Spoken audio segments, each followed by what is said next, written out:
Communication, marketing, recrutement. Vos besoins ont des solutions vidéo avec Décideur TV, le studio.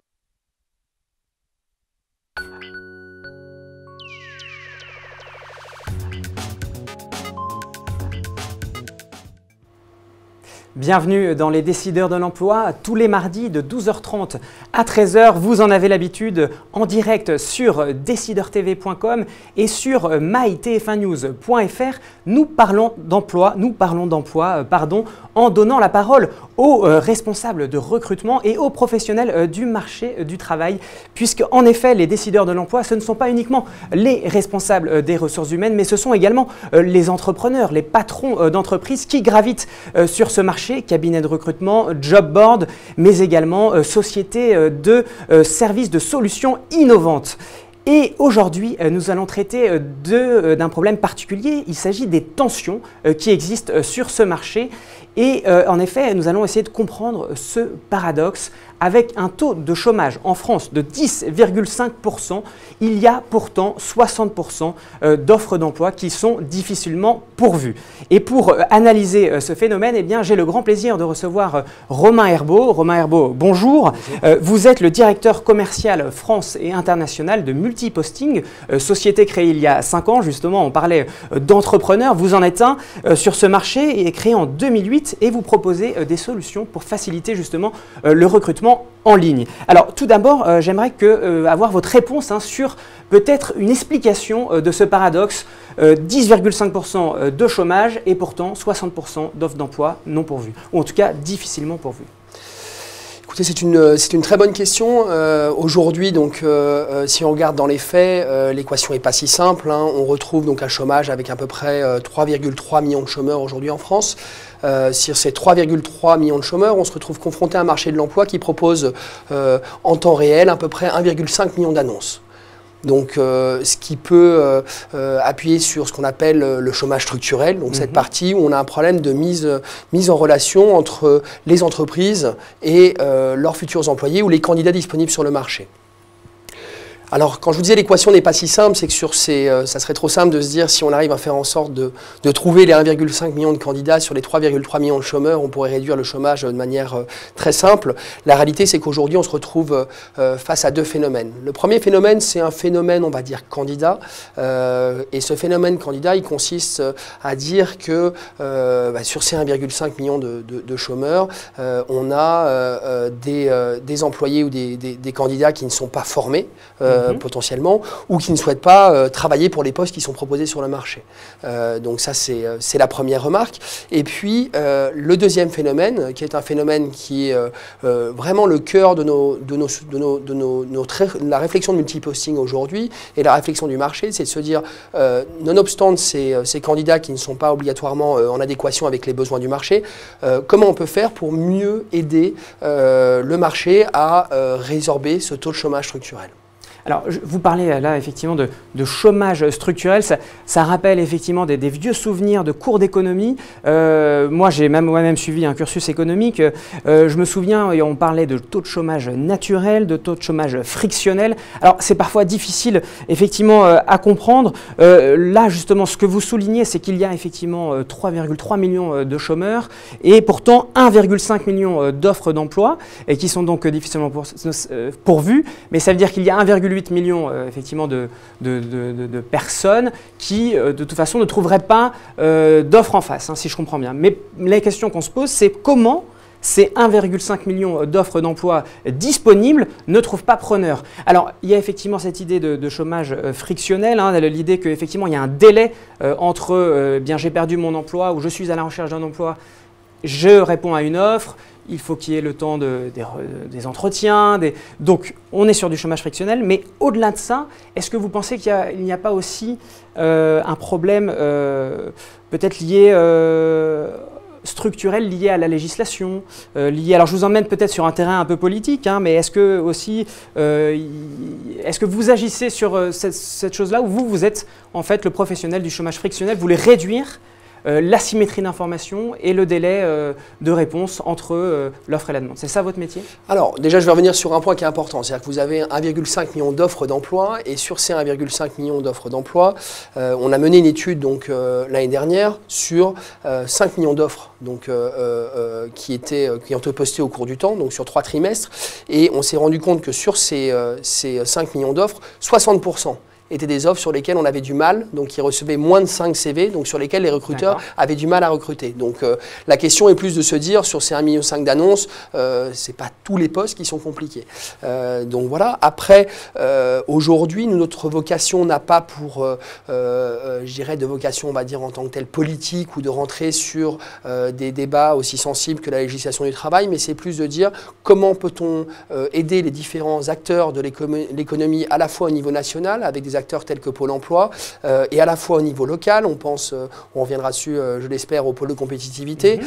Comment peut-on, à travers ce maillage économique aujourd'hui, faire en sorte de mieux communiquer les offres d'emploi qui sont disponibles auprès des candidats et où est-ce que les candidats vont chercher. Donc, à structure égale du marché du travail, on ne touche pas à sa structure. Comment on accélère le partage d'informations entre l'offre et la demande et comment on améliore la visibilité d'une part du recruteur et du candidat. C'est ça effectivement votre métier? C'est exactement ça. Alors, quel service vous proposez exactement avec Multiposting? Alors, Multiposting, c'est très simple. Hein, le credo de départ est très simple. L'idée était de pouvoir proposer aux recruteurs d'être un petit peu ce qu'on va appeler le FedEx du recrutement.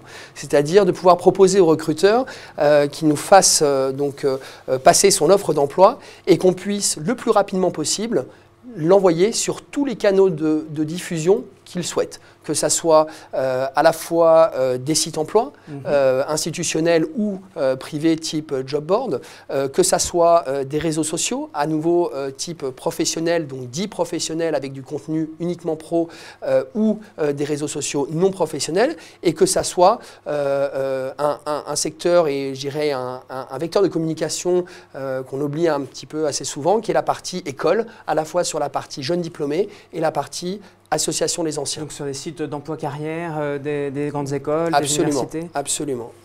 Et je crois que vous venez de lancer ce que vous appelez un Google du CV. Expliquez-nous un peu en quoi ça consiste. Alors, c'est une bonne question puisqu'en fait aujourd'hui, il y a deux manières pour une entreprise de trouver un candidat. La première manière, c'est l'offre d'emploi, je dirais, qui reste au cœur de la problématique d'un recruteur. C'est-à-dire que même, quelle que soit la manière d'aborder un candidat, à un moment ou à un autre, il va se retrouver confronté à une offre d'emploi. Donc ça, c'était, je dirais, le métier d'origine de Multiposting, consistait à mettre en avant cette offre où on le souhaite.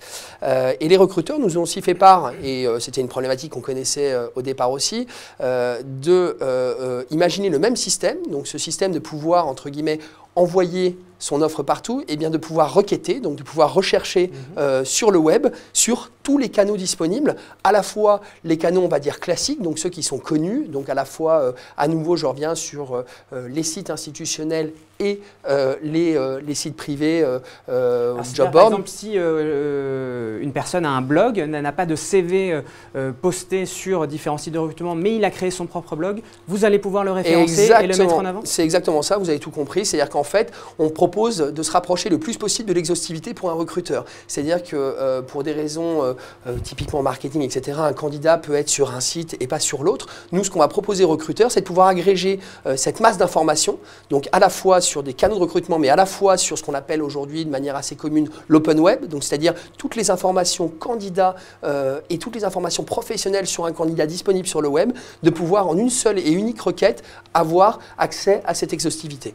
Alors revenons sur l'étude que vous avez effectivement publiée, je crois, en analysant plus de 5 millions effectivement d'offres d'emploi disséminées sur les différentes plateformes dont vous venez de parler.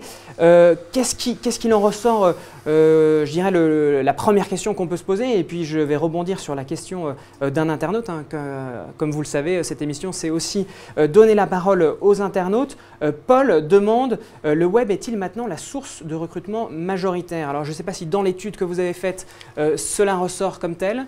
Alors, l'étude avait plus pour base d'essayer de regarder quels sont les secteurs, quels sont les métiers, quelles sont les régions sur lesquelles il est le plus difficile de recruter pour un recruteur, qui sont aujourd'hui, qui émanaient d'une demande de la part de nos clients. Donc c'est là-dessus qu'on s'est penché. Néanmoins, pour répondre à la question de Paul, je dirais aujourd'hui, effectivement, le web reste la manière la plus utilisée par les recruteurs pour recruter aujourd'hui. Que ça soit à la fois via des cabinets de recrutement qui vont chasser sur le web à leur manière, à la fois via les entreprises directement qui utilisent le web comme support et vecteur de communication. Donc pour répondre à la question de Paul, il y a une statistique qui est assez intéressante. On peut imaginer aujourd'hui qu'il y a 80% des recherches d'emploi qui commencent sur Google. Voilà, donc si ça peut répondre à la question de Paul, c'est voilà. Donc l'étude est pertinente. L'étude est pertinente à ce niveau-là, oui, tout à fait. Alors, du coup, combien d'entreprises déjà, je crois 800 grandes entreprises ont été concernées par l'étude, c'est à peu près 500 métiers. Quels sont les secteurs qui ont le plus de mal à recruter? Alors, c'est une très bonne question. On va retrouver, je pense, j'ai essayé d'isoler, en fait, on a créé un indice qui permettait d'isoler au-dessus d'une certaine mesure les secteurs les plus pénuriques. Alors, ça va pas surprendre tout le monde sur les secteurs qui ressortent en premier, mais je pense que les trois secteurs qu'on retrouve qui sont les secteurs connus et reconnus en France, qui sont en numéro 1 le secteur de la construction, qui est un secteur extrêmement pénurique aujourd'hui en France, le secteur de l'installation, la maintenance et la propreté. Alors il ne faut pas, je pense, se cantonner non plus à des métiers, on va dire, obligatoirement non cadres et opérationnels. On retrouve énormément de métiers différents sur ces secteurs-là. Et puis le secteur de l'industrie, qui est un secteur aujourd'hui qui est très à la pointe en France dans certains domaines d'activité, et l'industrie souffre énormément. Voilà. Et puis après un secteur dont on parle moins, mais qui est un secteur très porteur, sur lequel on a énormément de demandes, et je regrouperai ce secteur-là avec le secteur d'après, qui est le secteur de la santé. Donc, qui est un secteur aujourd'hui très pénurique en France. Et puis, tout ce qui est secteur, le service à la personne et le service aux collectivités. Voilà, c'est paradoxalement et de manière assez claire deux secteurs qui sont connus en France pour être en pleine croissance et sur lesquels les besoins en recrutement sont complexes. Et puis un dernier secteur qui est beaucoup plus générique, beaucoup plus proche des internautes qui vont se dire je ne suis pas obligatoirement formé pour ces premiers secteurs dont on parle, qui est le secteur de la banque, finance et l'assurance, qui sont aujourd'hui le secteur qui va émaner comme un des secteurs complexes pour recruter aujourd'hui sur certains types de métiers. Alors, à contrario, est-ce que vous avez identifié les secteurs qui, au contraire, peuvent recruter très facilement, reçoivent pléthore de candidatures? Oui, mais écoutez, après, c'est des secteurs assez génériques. C'est quand on demande à un jeune diplômé, souvent des secteurs qui ressortent très fortement, puisque c'est tous les secteurs, effectivement, de la communication. Vous êtes bien placé, j'imagine, pour savoir qu'on reçoit des CV assez facilement dans vos secteurs. Tout ce qui est communication, marketing, grande distribution, voilà, sont des secteurs sur un certain type de poste sur lesquels on n'a aucun problème pour recruter. Et je dirais même, on a un exemple concret dans notre étude, puisqu'on a sorti l'offre d'emploi qui a reçu le plus de candidats. Donc c'est un client dans le secteur de l'hôtellerie et la restauration qui a publié une offre d'hôtesse d'accueil job d'été et qui a reçu en moins de 30 jours plus de 7300 candidatures. Donc ça pour montrer que certains secteurs… Donc là, c'est l'aspect aussi peut-être saisonnier, absolument, job d'été qui a joué. Absolument. Je rebondis sur, vous disiez, donc ces secteurs qui au contraire connaissent une grosse compétition de candidats. Nine demande justement comment faire la différence, peut-être que vous allez pouvoir donner des conseils, en candidatant pour un poste quand autant de candidats sont en compétition. Alors, je pense que c'est… Alors, est-ce que la solution, c'est finalement de se réorienter et d'aller vers ces secteurs pénuriques, comme on dit, ou est-ce qu'il y a une manière de se distinguer si c'est vraiment sa voie, le marketing, et qu'il y a effectivement une compétition? Comment peut-on faire? Alors, je pense qu'il y a deux réponses. Déjà, la première, c'est que ces métiers-là existent aussi dans les secteurs qu'on a cités. Et on n'y pense pas obligatoirement. Je pense que naturellement, à la fois pour des questions de communication, aujourd'hui, on est naturellement beaucoup plus attiré par les entreprises qu'on va appeler B2C, donc des entreprises qui communiquent directement auprès des futurs candidats au quotidien. Donc, ça, c'est certain que, on va dire, la guerre est dure et avec le modèle français très basé sur le niveau d'études et le type type d'école effectué, on se retrouve vite en compétition et vite hors compétition sur ce type de poste. Par contre, il faut imaginer que toutes les entreprises que je vous ai citées, que ce soit dans la construction, dans l'installation, la maintenance et la propreté, dans l'industrie, sont les entreprises qui recrutent ce type de poste aussi, alors de manière peut-être moins industrielle, mais qui ont ce type de besoin. Donc on a besoin par exemple de compétences effectivement marketing dans le secteur de la construction, dans le secteur de la propreté. Et donc peut-être une piste, c'est de changer de secteur, pas d'aller forcément dans la grande consommation comme tout le monde. Voilà, ou l'e-commerce. Ça, c'est la première réponse. Et puis la deuxième réponse, effectivement, elle est complètement à l'opposé. Elle est de se dire aujourd'hui, on a énormément de formations qui sont proposées en France. Énormément les entreprises proposent des formations continues, effectivement, d'un côté. Et de l'autre côté, notamment via le Pôle emploi, on a accès à un certain nombre de formations qui permettent une réorientation. Et là, je pense qu'il y a des vraies questions à se poser. C'est-à-dire que vous prenez notamment le secteur de l'industrie. Pour parler plus précisément, par exemple, du secteur de l'industrie pharmaceutique, auquel on ne pense pas, qui propose des métiers extrêmement intéressants, extrêmement techniques sur le secteur et auxquels les candidats ne pensent pas du tout, potentiellement, et qui sont les secteurs qui garantissent des jobs intéressants, des jobs consistants et des jobs sur le long terme. Voilà, donc je pense qu'il y a vraiment ces deux axes. C'est un de se dire, je veux continuer mon métier et je peux le continuer, mais peut-être sur un secteur différent que mon secteur initial, ou je souhaite me réorienter. Et aujourd'hui, effectivement, la France est un pays qui est très ouvert sur cette partie-là et les recruteurs sont de plus en plus intéressés par ces doubles compétences. Alors, Nicolas Damon nous demande, il est difficile pour un recruteur de trouver de bons candidats et pour les candidats, il est très difficile de trouver du travail. C'est le constat que nous venons de faire ensemble. N'y a-t-il pas un problème de compatibilité des attentes d'une part et de l'autre, de part et d'autre ? Je pense que c'est un vrai point, hein. C'est-à-dire qu'aujourd'hui, n'importe quel recruteur que vous interrogez dit je reçois plein de candidats, mais pas obligatoirement celui que je souhaite. Alors, les grandes entreprises ne sont pas naïves sur le sujet, hein. Vous avez de plus en plus, je parlais notamment tout à l'heure de ce modèle assez franco-français basé sur Bac+5, grandes écoles, etc. Vous avez de plus en plus de grands groupes français qui ne remettent pas en question ce phénomène, mais qui s'intéressent à élargir le spectre de recrutement. Donc oui, effectivement, on en revient, pour répondre à la question de notre internaute, on en revient à ce dilemme, on va dire, qui existe aujourd'hui, qui est les recruteurs doivent mieux s'adapter au profil des candidats et les candidats doivent eux aussi faire une démarche. Alors justement, voilà. Venons-en aux solutions, parce que donc on a fait ce constat donc d'une asymétrie entre la demande d'emploi et l'offre d'emploi. On a soulevé des pistes, effectivement, problème de formation, problème effectivement d'information. Quelles sont les solutions? Voilà. Alors vous en proposez avec multiposting, de multidiffuser les informations. Vous allez peut-être nous en dire un peu plus, mais est-ce qu'il y a d'autres pistes? Alors, le multiposting, c'est une solution qui est vraiment ce qu'on va appeler B2B. Hein, donc, c'est une solution qu'on propose aux recruteurs. Et aujourd'hui, on travaille très fortement avec la plupart de nos clients pour s'assurer que l'exhaustivité de leurs offres sont disponibles sur un certain nombre de supports. Pôle emploi est en train de faire un travail remarquable en ce moment et on n'en parle pas suffisamment sur un plan de transparence de l'emploi, donc s'assurer qu'ils reçoivent quasiment l'exhaustivité des offres d'emploi disponibles en France aujourd'hui. Donc ça, c'est sur la partie B2B. Après, sur la partie B2C, la partie candidat… C'est-à-dire que tout passerait par Pôle emploi maintenant? Les employeurs seraient obligés de poster toutes leurs offres sur Pôle emploi? Alors, la question d'obligation, c'est un sujet un peu plus épineux sur lequel je ne reviendrai pas, mais l'idée, c'est potentiellement de s'assurer qu'on a, dans ces 1,5 million d'offres dont je vous parle, qu'on en a un maximum disponible sur Pôle emploi. Il y a un côté fédérateur de Pôle emploi qui souhaite nouer des partenariats avec les différents acteurs de l'emploi de manière à pouvoir proposer un support en France qui regrouperait un maximum de ces offres. Unique qui permettrait de tout centraliser. Donc il y a un objectif candidat derrière. C'est-à-dire qu'aujourd'hui, moi je suis candidat, je le comprends tout à fait, c'est extrêmement complexe. Je vais sur Google, je vais sur Monster, je vais sur Cadre Emploi, je vais sur l'APEC, je vais sur Viva Street, etc. etc. J'ai énormément de sites. Par où ça commence, effectivement, comment je vais faire pour que mon CV soit retenu ou pas retenu. On a cette problématique-là aujourd'hui. Donc, d'un côté, il y a ce type d'initiative qui est mis en place, et puis de l'autre côté, après, il y a tout ce travail qui est le travail de la partie candidat, qui est comment, en tant que candidat, je peux maximiser mes chances d'être retenu par un recruteur, et effectivement, toujours ce point de se dire ah oui, mais je ne corresponds peut-être pas exactement à ce qu'il recherche. Donc, alors justement, je crois que vous venez de pointer du doigt une solution, parce qu'effectivement, il y a toutes les solutions solutions qui peuvent être apportées aux recruteurs, aux entreprises, comment effectivement faire en sorte d'être plus visible, mais il y a aussi les solutions qu'on peut apporter aux candidats. Et est-ce que ça ne serait pas justement ce levier le plus important ?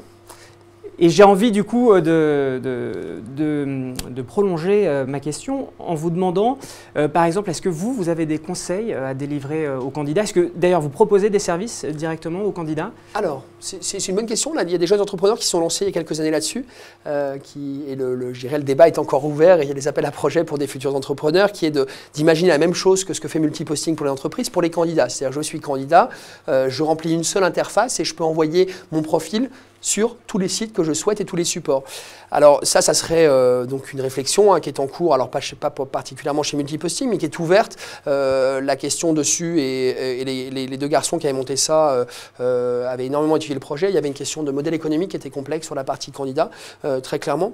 Et aussi une autre partie, et je pense que ça c'est plutôt un conseil envers les candidats, qui est de se dire, aujourd'hui, on part du principe, et ça c'est une conviction intime pour des professionnels du marché de l'emploi, qu'une recherche d'emploi, c'est un métier à plein temps. Et on part du principe aussi que d'un côté, on peut imaginer qu'on envoie son CV partout sous le même format, et de l'autre côté, on peut imaginer qu'on se met dans la tête d'un recruteur et on se dit qu'est-ce qu'il a envie de lire. Est-ce qu'il a envie de lire mon profil, ou est-ce qu'il a envie de trouver directement dans mon profil ce qui pourrait correspondre à son job? Et c'est là où j'ai tendance à dire que la recherche d'emploi, c'est un métier à plein temps, c'est que quasiment sur chaque offre d'emploi, il faut avoir la capacité de se mettre dans la tête du recruteur et de se dire qu'est-ce qu'il a envie de lire. Alors justement, Romain Herbeau, j'ai envie de lancer avec vous une nouvelle habitude sur DDE, les décideurs de l'emploi. Je vais vous poser 3 questions et ce sera 3 questions fil rouge que vous retrouverez maintenant chaque semaine dorénavant que je poserai à mon invité. Première question, pouvez-vous nous donner 3 conseils de recrutement aux futurs candidats? Voilà. 3 conseils. Donc 3 conseils, je pense, je dirais le premier, donc celui que je viens de vous donner, passer du temps. La recherche d'emploi, c'est vraiment chronophage, c'est certain.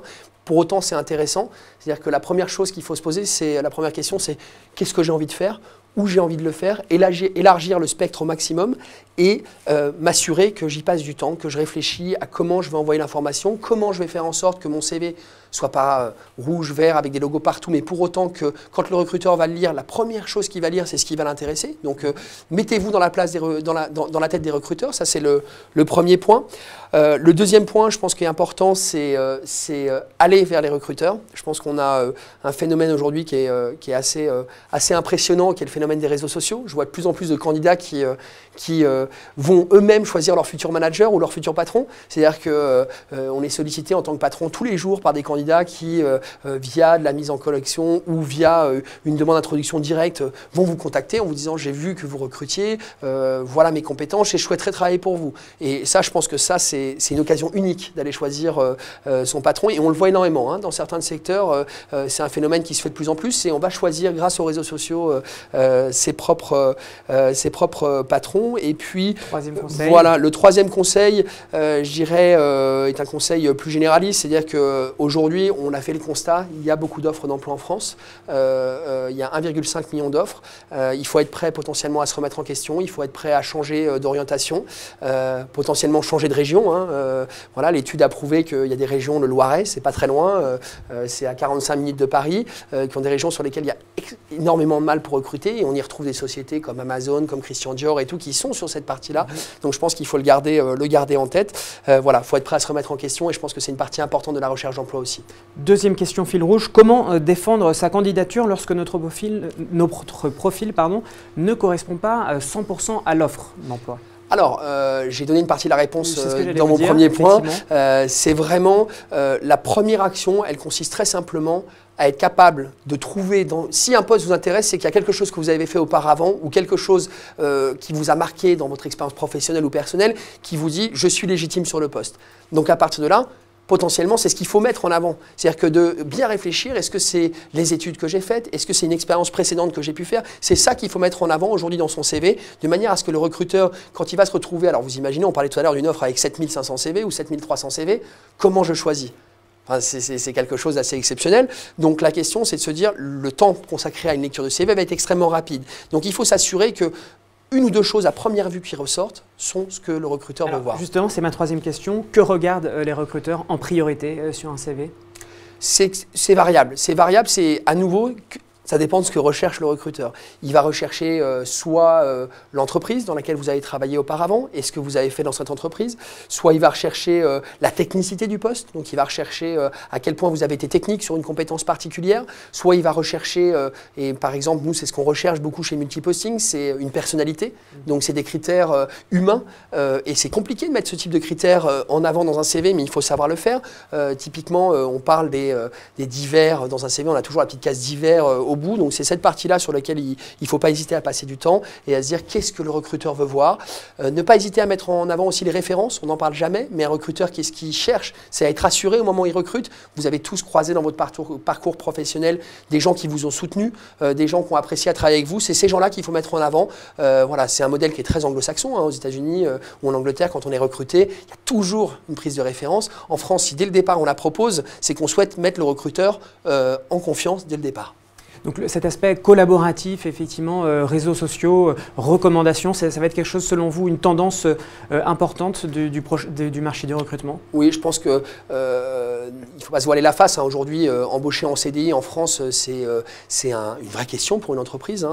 Vous avez ce grand débat qui est de dire est-ce que je préfère travailler tout seul ou embaucher. Nous, chez Multiposting, on a pris le parti d'énormément recruter. On est 80 personnes aujourd'hui, on a une trentaine de postes ouverts, donc en CDI. Mais la question reste derrière. À chaque fois, on a besoin de se dire est-ce que je fais le bon choix? Parce qu'un CDI, c'est un mariage, c'est pas juste un contrat de travail, c'est un mariage, c'est un match. Et avoir envie de venir au bureau tous les jours, à la fois quand on est le patron et à la fois quand on est l'employé, il faut que ce match soit effectif le plus souvent possible. Et à partir de là, oui, effectivement, on cherche à se rassurer. En tant que recruteur, une démarche forte, c'est de se dire est-ce que je peux contacter quelqu'un pour qu'il me donne des conseils sur comment réussir le parcours d'intégration d'un collaborateur. C'est quelque chose chez nous qui est toujours une des questions qu'on pose quand on fait de la prise de référence, c'est qu'est-ce que vous me conseillez pour faire en sorte que le futur collaborateur soit bien dans l'entreprise? Voilà, donc cette partie collaborative, de toute façon, le recruteur via les réseaux sociaux, normalement, si vous êtes présent sur les réseaux sociaux, il va obligatoirement trouver un lien, il peut le trouver. Donc autant favoriser le fait que cette recommandation soit une bonne dès le départ. Alors pour terminer cette émission, je voudrais revenir sur la question de Nicolas Damon qui nous disait n'y a-t-il pas un problème de compatibilité des attentes du recruteur et du candidat en prolongeant effectivement sur cet aspect formation, est-ce que effectivement nos universités, nos écoles forment des futurs travailleurs, entre guillemets, ou des têtes bien faites, mais qui finalement ne correspondent pas à une réalité sur le marché du travail? Et est-ce que vous avez analysé, identifié des pistes peut-être pour… C'est une très bonne question et effectivement l'étude n'a pas vocation à donner les solutions existantes, que dire que les solutions existantes sont suffisantes, ça serait à nouveau beaucoup trop simple. Je pense qu'aujourd'hui il y a plusieurs pistes. On a une piste avec une intuition assez forte chez Multiposting qui passe par des organismes dont on parle peu mais qui sont très reconnus et utilisés, qui sont les pôles de compétitivité notamment, qui sont au cœur de l'écosystème, on va dire, besoins des entreprises en local et tension du marché de l'emploi en local. L'idée c'est que qu'on souhaiterait aujourd'hui et ce qu'on a souhaité montrer dans notre étude, c'est aider à faire en sorte que la réactivité du marché de l'emploi soit plus rapide, plus vite sur cette partie, on va dire d'un côté besoin du marché et formation de l'autre. Et donc là où c'est un très bon point qui a été mentionné par votre internaute, c'est de se dire aujourd'hui des acteurs comme nous, au-delà d'un côté, je dirais business, qui est d'avoir une entreprise qui recrute et une jeune entreprise qui va vite et qui se développe, etc. On a aussi au fond de nous une envie de donner plus de transparence au marché de l'emploi, accompagné par les acteurs institutionnels et de s'assurer aujourd'hui que des acteurs comme les pôles de compétitivité pourraient être au cœur de l'écosystème pour avoir une réaction, je dirais, la plus vite possible. On a des formations qui durent 1 an, 18 mois et l'entreprise, quand elle cherche, elle peut attendre. Alors c'est très compliqué pour elle, mais elle attend et à partir de là, c'est très intéressant de se poser cette question, de se dire comment on peut faire pour aller plus rapidement. Alors vous l'avez dit, là, vous recrutez également, effectivement? Oui. Absolument. Vous recherchez quel poste? On cherche sur tout type de profil. On a donc une grosse activité bien sûr sur la partie développeur, donc des profils compliqués à trouver mais qui sont extrêmement brillants en France. Hein. On oublie de le dire, je profite de ces vitrines pour parler du fait qu'on est une entreprise qui a adoré et qui adore encore entreprendre en France. On est extrêmement aidé en France quand on monte une société. On a des compétences brillantes. Hein, c'est rare comme discours d'entendre ça, effectivement. Oui, c'est rare parce que je pense qu'on n'en parle pas assez. C'est une vraie question hein, et un vrai débat. Aujourd'hui, les deux fondateurs de Multiposting ont testé les deux modèles puisqu'ils ont aussi une société basée à San Francisco et on se rend compte que sur certains domaines, on préfère continuer à embaucher en France. Je parle à nouveau des développeurs, voilà, qui est une compétence très rare, très recherchée.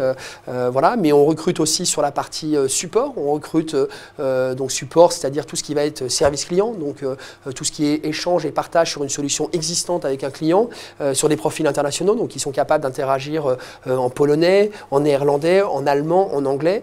Voilà. Et puis on recrute aussi sur la partie commerciale, puisqu'aujourd'hui on a plus d'une dizaine de postes ouverts sur cette partie-là, et avec des recrutements très hétéroclites, puisqu'aujourd'hui on est extrêmement ouvert sur cette partie-là. Et alors du coup, avec vos solutions, souvent on a tendance à dire que le cordonnier est le plus mal chaussé. Est-ce que vous avez du mal à recruter ou ça marche bien ?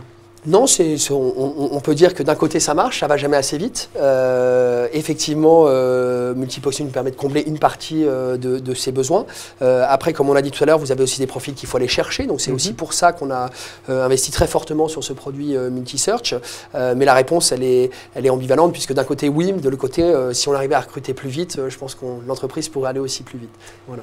Eh bien écoutez, ce sera le mot de la fin. Merci beaucoup Romain Herbault d'avoir répondu à mes questions et aux questions des internautes. Quant à moi, je vous dis rendez-vous la semaine prochaine où nous retournerons sur un schéma plus classique hein, puisque nous recevrons le responsable du recrutement du groupe Casino.